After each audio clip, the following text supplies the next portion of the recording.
నమస్తే BCT news కి స్వాగతం. నా పేరు హరిప్రియ. ముందుగా బులెటిన్ హెడ్లైన్స్ చూద్దాం. బాలలకు విద్యనందించే బాధ్యత ప్రభుత్వానిదే. బాలల హక్కులను పరిరక్షించాలి. జిల్లా కలెక్టర్ జె వెంకటమురళి. పశుసంవర్ధక శాఖ సిబ్బందికి ప్రజలు సహకరించి వారు అడిగిన వివరాలు తెలియజేయండి. పశుసంవర్ధక శాఖ జిల్లా అధికారి డాక్టర్ వేణుగోపాల్. క్యాన్సర్ నియంత్రణ చేయడమే లక్ష్యంగా ప్రభుత్వం పనిచేస్తుంది. డాక్టర్ రాజ్ కిరణ్.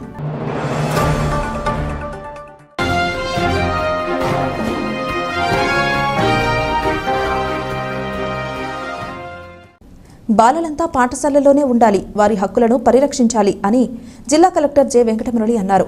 బాలల దినోత్సవం సందర్భంగా బాపట్ల పట్టణంలో నిర్వహించిన ర్యాలీని జిల్లా కలెక్టర్ జెండా ఊపి ప్రారంభించారు.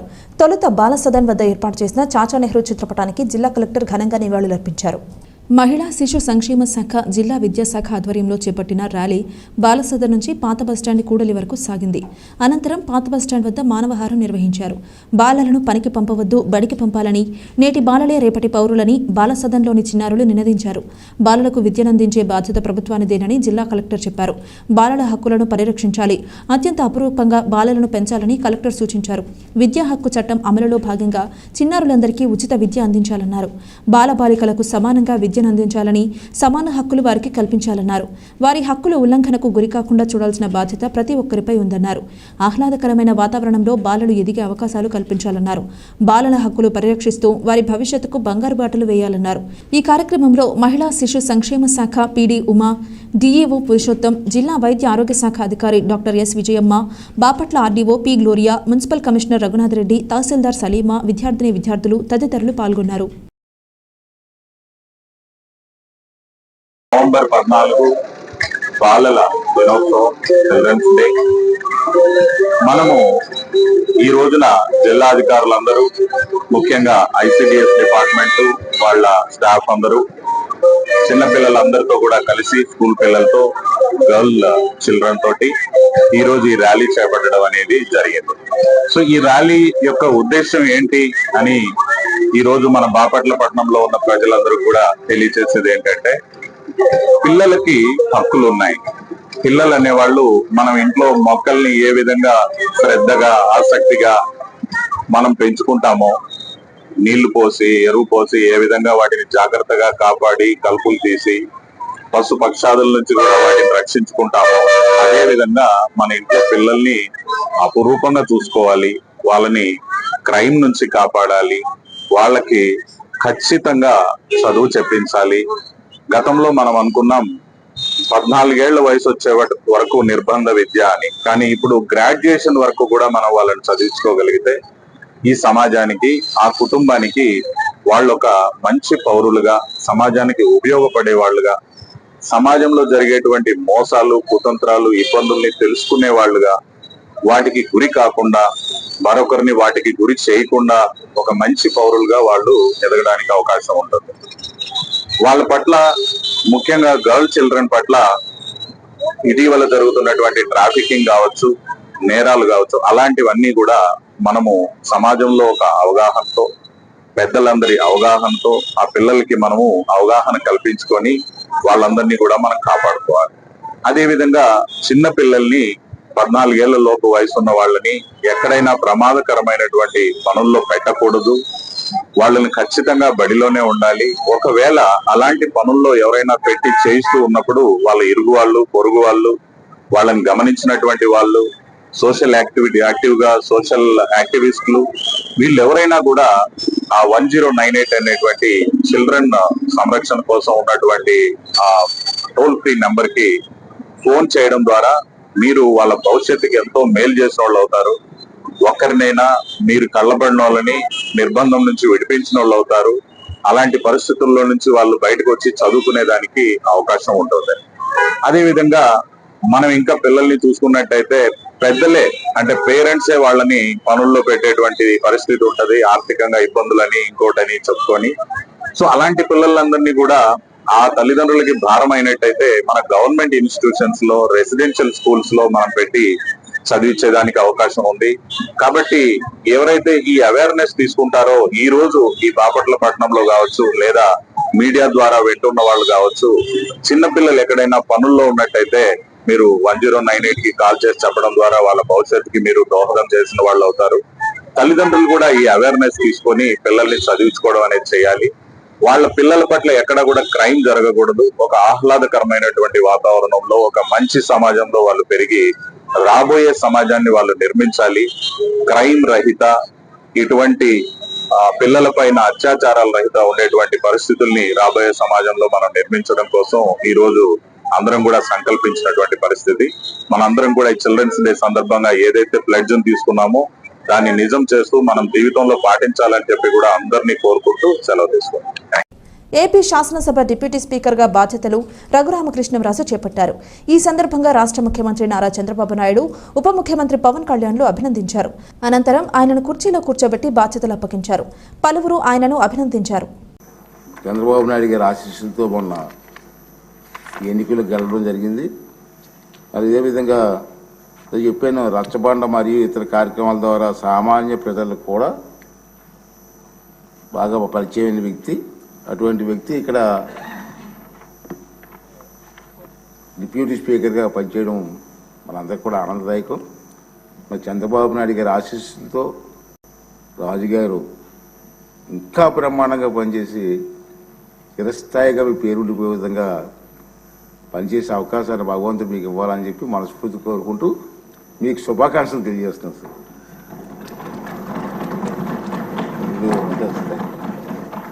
సార్. బాబు గారు, కళ్యాణ్ గారు, మనోహర్ గారు,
విద్యా వ్యవస్థను బలోపేతం చేయడానికి యూటీఎఫ్ శాఖ ముందంజలో ఉంటుందని జిల్లా యూటీఎఫ్ ప్రతినిధి ఎం వెంకటేశ్వర రెడ్డి అన్నారు. యూటీఎఫ్ శాఖ నూతన కార్యవర్గాన్ని ఎన్నుకున్నారు. కర్లపాలెం ఉపాధ్యాయ యూటీఎఫ్ శాఖ కార్యాలయంలో నూతన కార్యవర్గం ఎన్నిక కార్యక్రమాన్ని నిర్వహించారు. మండల యూటీఎఫ్ శాఖ అధ్యక్షులుగా బివి శ్రీనివాస్, గౌరవ అధ్యక్షుడిగా వి రాఘవేంద్ర, ప్రధాన కార్యదర్శిగా వైవి నారాయణ, మహిళా కార్యదర్శిగా ఎన్ సుప్రియ, కోశాధికారిగా కె సతీష్, సమాచార ప్రసార అధ్యక్షులుగా పోలీస్ రామును ఎన్నుకొని ప్రమాణం చేయించారు. ఈ సందర్భంగా వెంకటేశ్వర రెడ్డి మాట్లాడారు. ఈ కార్యక్రమంలో యూటీఎఫ్ సంఘ ఉపాధ్యాయులు పాల్గొన్నారు. స్వర్ణోత్సవ మండల మహాసభ అలాగే నూతన కౌన్సిల్ సమావేశం ఈరోజు ఇక్కడ నిర్వహించడం జరుగుతూ ఉంది. ఈ సమావేశంలో మండల కౌన్సిల్ నిర్మాణం కార్యవర్గాన్ని ఏర్పాటు చేయడం, ఎన్నికల సందర్భంగా నిర్వహించడం కోసం ఇక్కడ హాజరు కావడానికి ఎన్నికల అధికారిగా రావడం జరిగింది. ఈ సందర్భంగా ఈ మండలంలో కర్లపాలెం మండల శాఖ ఈ గత సంవత్సరం నుండి కాలం నుండి మండల కార్యవర్గం అధ్యక్ష కార్యదర్శుల పర్యవేక్షణలో వారి ఆధ్వర్యంలో అనేక రకాలైనటువంటి మండల స్థాయి సమస్యల మీద ఉపాధ్యాయుల సమస్యల పరిష్కారంలో చాలా చక్కగా సమన్వయంతో అంకిత భావంతో కృషి చేసి పరిష్కరించడానికి ఎంతో కృషి చేయడం జరిగింది.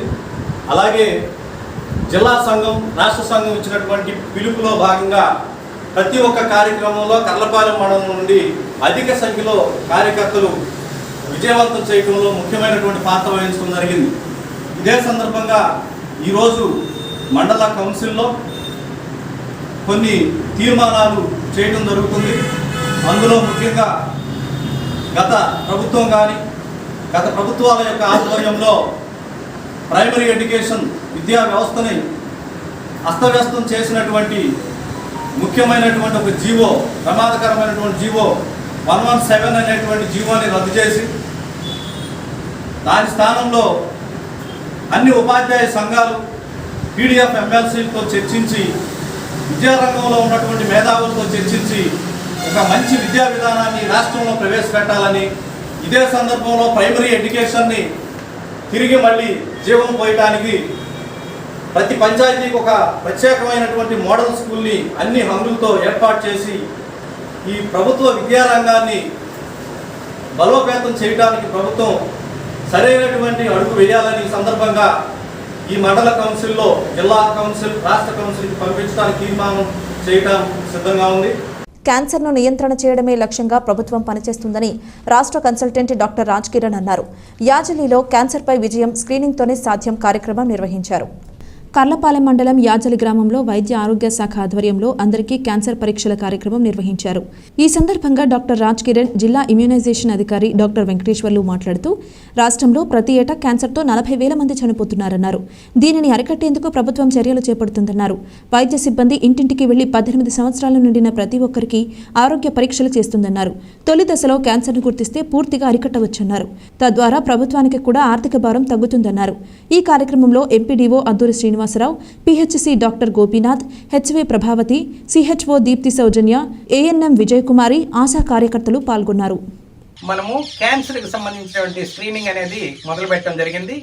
ఈ క్యాన్సర్లో 3 రకాలైనటువంటి క్యాన్సర్లని మనము స్క్రీన్ చేసి వాటి యొక్క నిర్ధారణ కోసం హయ్యర్ సెంటర్స్కి పంపించి వారికి పూర్తిగా వైద్యం అందేటట్టుగా ప్రభుత్వం చర్యలు తీసుకునే భాగంలో ఈరోజు స్టేట్ వైడ్ క్యాన్సర్ స్క్రీనింగ్ అనేది స్టార్ట్ చేసాం. దాంట్లో నోటికి సంబంధించింది, గర్భాశయానికి సంబంధించింది, అదేవిధంగా రొమ్ముకు సంబంధించినటువంటి క్యాన్సర్లు, ఈ 3 రకాల క్యాన్సర్లని మనం అన్ని చోట్ల ఇంటింటికి దర్శించి మా ఏఎన్ఎంస్, ఆశాసు, అదేవిధంగా ఎంఎల్హెచ్పిస్, సిహెచ్ఓస్ అంటారు, వారు దర్శించి ప్రతి ఒక్కరిని కూడా గృహంలో ఉన్న వాళ్ళని 18 సంవత్సరాలు నిండినటువంటి వ్యక్తులందరినీ కూడా ఆడ మగ తేడా లేకుండా ప్రతి ఒక్కరిని కూడా పరీక్ష చేస్తారు.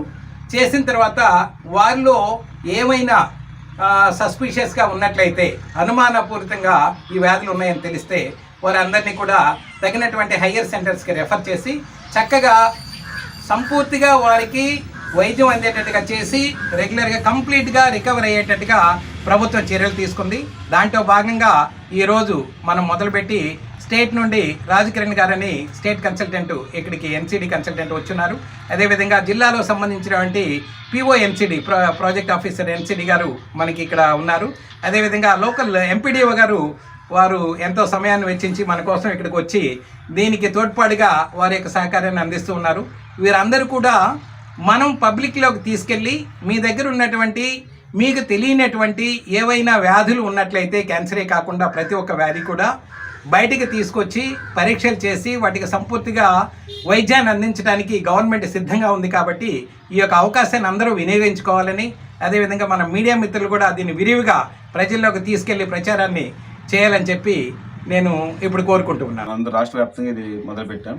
అందరికీ 18 సంవత్సరాలు దాటిన ప్రతి ఒక్కరికి హైపర్ టెన్షన్, డయాబెటీస్, అలాగే 3 క్యాన్సర్స్ వారలు, అదే స్త్రీలకైతే బ్రెస్ట్, సర్వైకల్ క్యాన్సర్ కూడా చూసి ఎర్లీగా వాళ్ళని ముందస్తుగానే వాళ్ళని గుర్తించి వాళ్ళని మనం హాస్పిటల్కి అనేది తీసుకెళ్ళడం జరుగుతుంది. అక్కడ టెస్టులు అనేది కూడా చేయడం జరుగుతుంది. ఈరోజు చూసుకున్నట్లయితే మనకి క్యాన్సర్ బర్డెన్ చాలా ఎక్కువగా ఉంది. 40,000 మంది దాకా మనం చనిపోతూ ఉన్నారు క్యాన్సర్తో. ప్రతి సంవత్సరం మనకి దగ్గరగా రాష్ట్ర వ్యాప్తంగా 40,000 మంది చనిపోతున్నారు.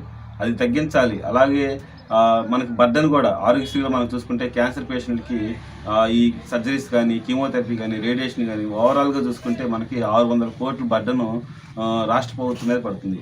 ఇది మనం ముందుగా గుర్తించకపోవడం వలన వాళ్ళు చివరి దశలో వెళ్ళినప్పుడు అక్కడ మనం ప్రాణాలు కోల్పోతున్నాం.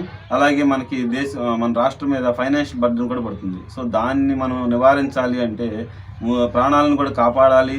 అలాగే రాష్ట్రం వ్యాప్తంలో ఉన్న ఫైనాన్షియల్ కూడా మనం తగ్గించాలి అంటే ముందుగానే గుర్తించాలి. ముందుగానే ఇంటింటికి తీసుకువెళ్ళి వాళ్ళకి సర్వైకల్ క్యాన్సర్ కానీ, బ్రెస్ట్ క్యాన్సర్ కానీ, వాల్ క్యాన్సర్ కానీ ఇవన్నీ ముందుగానే గుర్తించినట్లయితే అవి నివారించవచ్చు. అలాగే వాటిని క్యూర్ కూడా చేయొచ్చు మనం.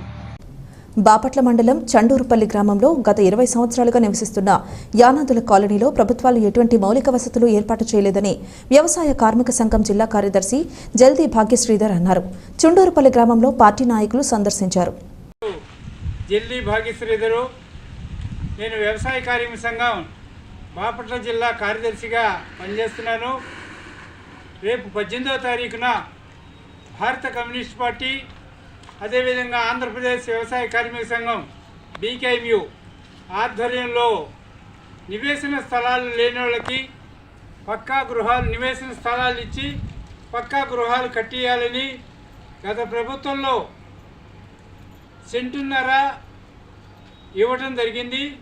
ఆ సెంటున్నర కూడా ఎటు చాలేటువంటి పరిస్థితి కాదు. 1,80,000 రూపాయలు డబ్బులు ఇచ్చారు. అవి కూడా బేసి మట్టం వరకే పరిమితమైంది. తక్కిన అది పూర్తి అవ్వాలంటే కనీసం 6 నుంచి 7 లక్షల రూపాయలు ఖర్చు అవుతుంది. మన చంద్రబాబు నాయుడు గారు పల్లెల్లో 3 సెంట్లు, పట్టణాల్లో 2 సెంట్లు ఇస్తాము, కట్టుకోవడం కోసం 4 లక్షల రూపాయలు ఇస్తామని చెప్పి వాగ్దానం చేశారు ఎన్నికలకు ముందు.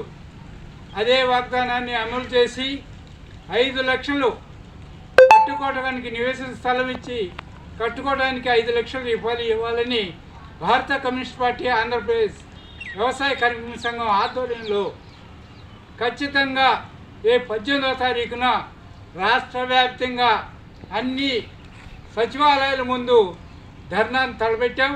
ఇండివిజువల్ అప్లికేషన్స్ కూడా తయారు చేస్తున్నాము. అదేవిధంగా ఇక్కడ వస్తే బాపట్లకి శివారు ప్రాంతం చుండూరుపల్లి అనే గ్రామం, ఎక్కువ భాగం ఎస్టీసు. ఈ ఎస్టీస్కి దాదాపు 20-25 సంవత్సరాల క్రితం 18 ఇళ్ళు, 19 ఇళ్ళు మాత్రమే ఇచ్చారు. ఇప్పుడు దాదాపు 20 సంవత్సరాలు అయింది. వాళ్ళకు పూర్తిగా ఇళ్ళు కట్టించి ఇవ్వలేదు, స్థలాలు అయితే ఇచ్చారు. వాళ్ళే వాళ్ళ కాయ కష్టం మీద చిన్న చిన్న ఇల్లు, గృహాలు నిర్మించుకున్నారు పాకల్లాగా. అదే పాకల్లో ఈ 20-25 సంవత్సరాల కాలంగా జీవిస్తుంటే వాళ్ళ ప్రతి ఒక్క కుటుంబానికి, ఆ కుటుంబంలో 2 నుంచి 3, 4 కూడా కుటుంబాల పిల్లలు పెరిగి వచ్చారు. అదే కుటుంబంలో పెళ్ళిళ్ళు చేసి ఆ కుటుంబాలన్నీ కూడా అదే ఒకే ఇంట్లో ఉంటున్నారు.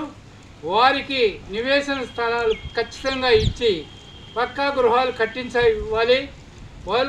మౌలిక వసతులు లేవు. మౌలిక వసతులు అంటే ఏమి లేవు. వాళ్ళకి మౌలిక వసతులు కూడా కల్పించాలని ఆంధ్రప్రదేశ్ వ్యవసాయ కార్మిక సంఘం మేము డిమాండ్ చేస్తూ రేపు 18వ తారీఖున జరిగే సచివాలయాల ముట్టడికి మాత్రం జిల్లాలో ఉన్న ప్రతి ఒక్క నివేశన స్థలం లేనిటువంటి పేదవాడు వస్తాడు, వాళ్ళకి మాత్రం సరిచేయాలని చెప్పి బాధ్యత ఎంత ఉందనేసి కమ్యూనిస్ట్ పార్టీకి, అదేవిధంగా వ్యవసాయ కార్మిక సంఘంగా నేను డిమాండ్ చేస్తున్నాను. వీరబ్రహ్మేంద్ర స్వామి ఆలయంలో గత 16 సంవత్సరాల నుంచి కార్తీక మాసం ఉత్సవాలు నిర్వహిస్తున్నట్లు కమిటీ సభ్యులు దొడ్డ వెంకటరామారావు అన్నారు. 1700 మందికి అన్న సంతర్పణ కార్యక్రమం నిర్వహించారు. కర్లపాలెం మండలం నల్లమోతువారిపాలెం గ్రామంలోని శ్రీ గోవిందమాంబ సమేత శ్రీమద్ విరాట్ వీరబ్రహ్మేంద్ర స్వామి వారి దేవాలయంలో కార్తీక మాసం సందర్భంగా విఘ్నేశ్వరుడు, గోవిందమాంబ, వీరబ్రహ్మేంద్ర స్వామికి పంచామృత అభిషేకాలు, స్వామివారి అఖండనామ పారాయణం నిర్వహించారు. గ్రామస్తుల సహకారంతో సుమారు 1700 మందికి మహా అన్నప్రసాదాన్ని అందించారు. ఈ సందర్భంగా వెంకటరామారావు మాట్లాడారు. ఈ కార్యక్రమంలో కమిటీ సభ్యులు తాండ్ర శేషాద్రి, సోమ శేషయ్య, కుంటా కృష్ణయ్య, తాండ్ర శ్రీనివాసరావు, గుర్రాల అప్పారావు, సూర్యనేని మురళీకృష్ణ గ్రామ పెద్దలు పాల్గొన్నారు. గడిచిన 16 సంవత్సరాల నుంచి శ్రీమద్ విరాట్ పోతులూరు వీరబ్రహ్మేంద్ర స్వాముల వారి ఆలయం నందు కార్తీక మహా ఉత్సవములు జరుగుతున్నవి. దానికి సంబంధించి ఈ నెలలో 11వ తారీఖున శ్రీ స్వామివారికి, అమ్మవారికి పంచామృతాలతో అభిషేకం చేయటం జరిగింది. 12వ తారీఖున మహా అఖండనామ సంకీర్తనము ఏకాహము జై వీర బ్రహ్మ జై జై గోవిందమాంబ జై అనేటువంటి 24 గంటలు ఏకనామంతో హరినామ సంకీర్తనం చేయటం జరిగింది.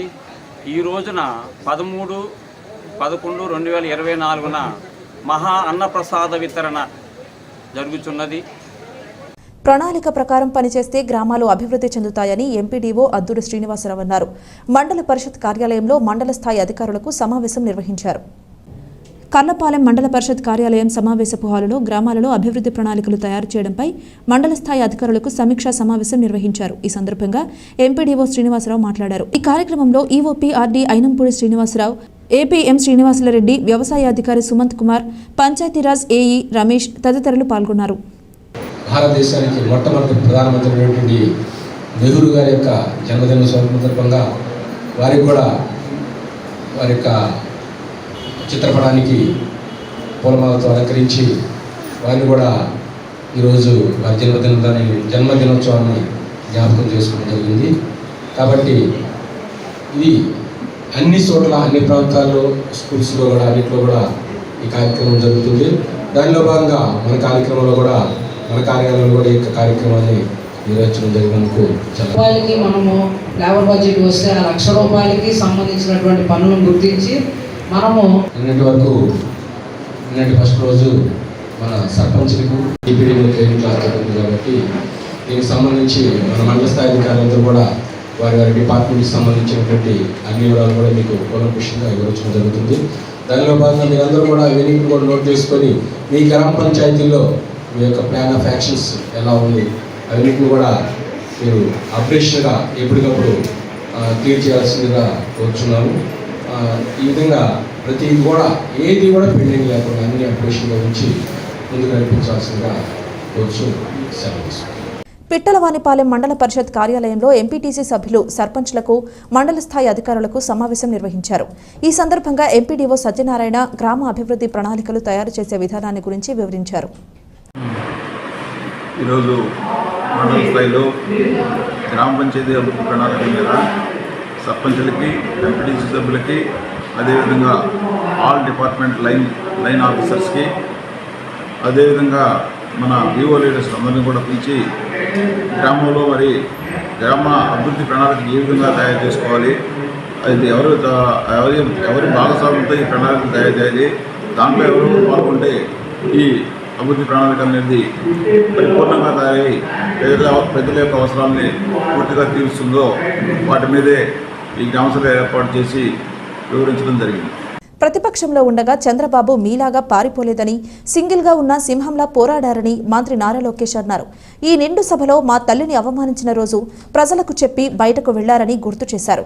మా తల్లిని అవమానించారని, షర్మిళని అవమానించారని, విజయలక్ష్మిని అవమానించారని పేర్కొన్నారు. మీరు ఇలా అవమానిస్తూ ఉంటే మేము చూస్తూ ఉండాలా అని ప్రశ్నించారు.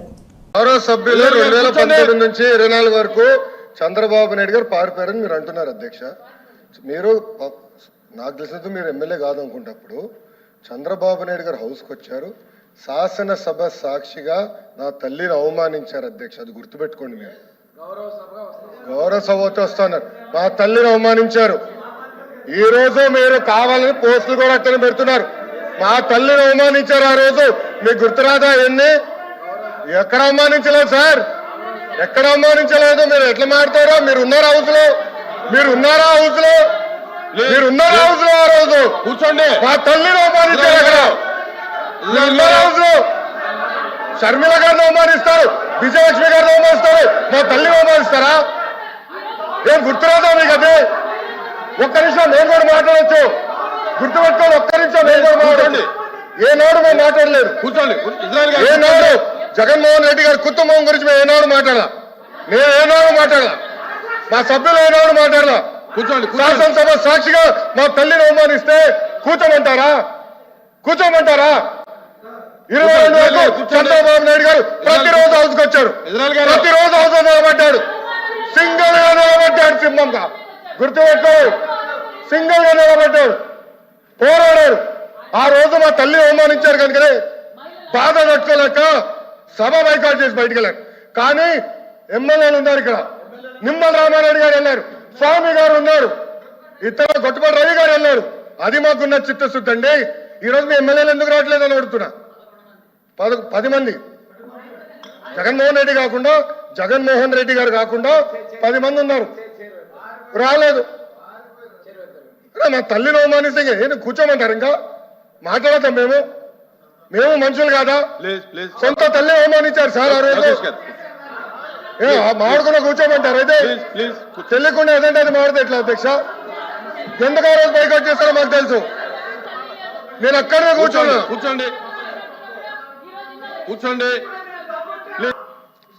సార్. అధ్యక్ష సమర్థించట్లేదు అంటారు. ఒక్క నిమిషం. ఇప్పుడు సమర్థించట్లేదు అంటారు. ఎవరైతే ఆ రోజు అవమానించారో టికెట్ ఇచ్చారు కదా అధ్యక్ష, మళ్ళీ సమర్థిస్తాం కాదా అది? ఎవరైతే మా తల్లిని అవమానించారో వాళ్ళకి మళ్ళీ టికెట్ ఇచ్చారు, వాళ్ళు ఓడిపోయారు, అది డిఫరెంట్ స్టోరీ.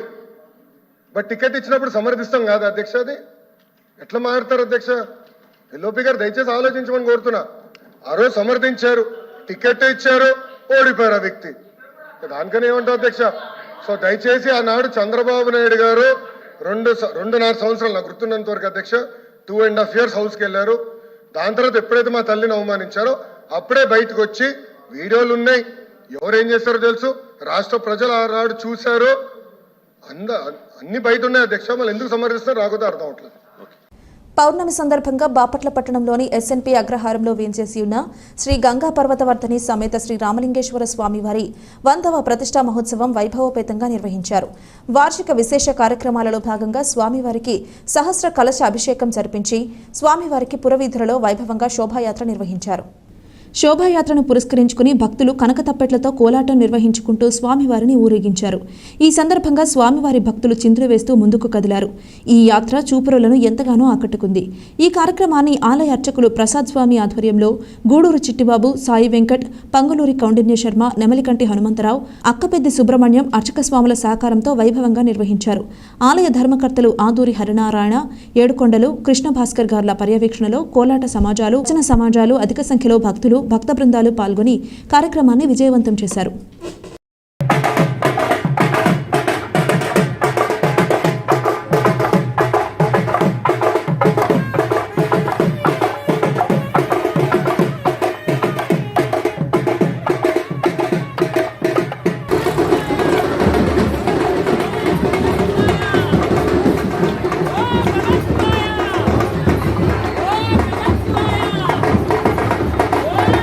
నేటి బాలలే రేపటి పౌరులు అని గుర్తించిన మహనీయుడు భారతదేశ మొట్టమొదటి ప్రధాని జవహర్లాల్ నెహ్రూ అని పిట్టువారిపాలెం మండల పరిషత్ ప్రాథమికోన్నత పాఠశాల ప్రధానోపాధ్యాయులు నరసింహారెడ్డి అన్నారు.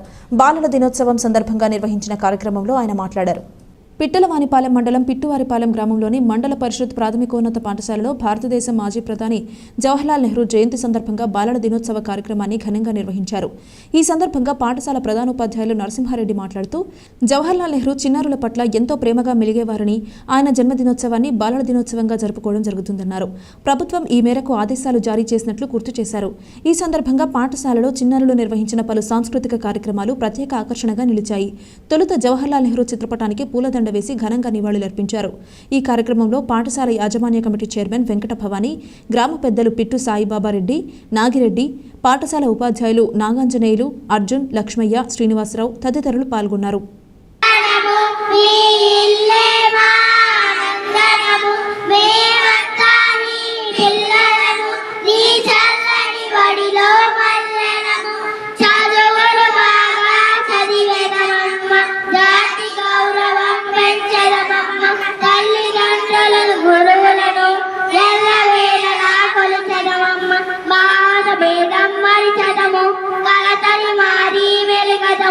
మానవులంతా సమానమంటూ మమతను సమతను పంచడము, తెలుగు జాతికి అభ్యుదయం, నవభారతికి నవోదయం, భావి పౌరులం మనం భారత జనులకు జయం జయం.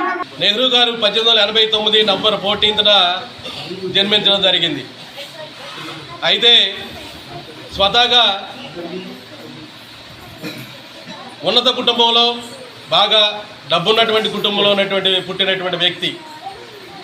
మరి అతను చదువుల కోసం ఫారిన్ అబ్రాడ్స్ పోయి అక్కడ బిఎస్సి సైన్స్లో, బయాలజికల్ సైన్స్లో మరి హానర్స్ పూర్తి చేసిన తర్వాత లా చేయడం జరిగింది.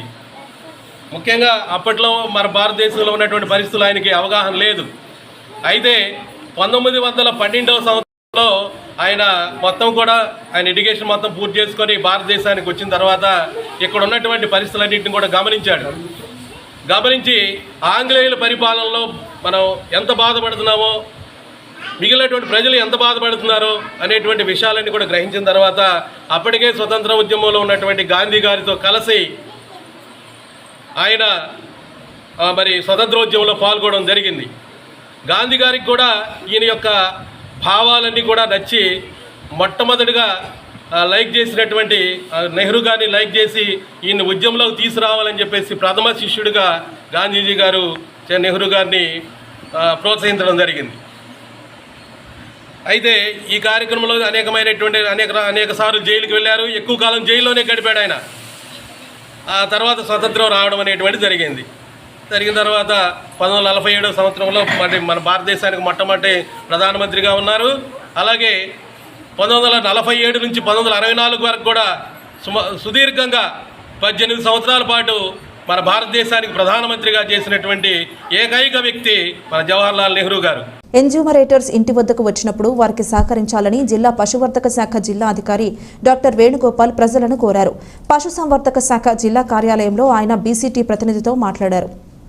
నా పేరు డాక్టర్ బి వేణుగోపాల్, డిఏహెచ్ఓ బాపట్ల.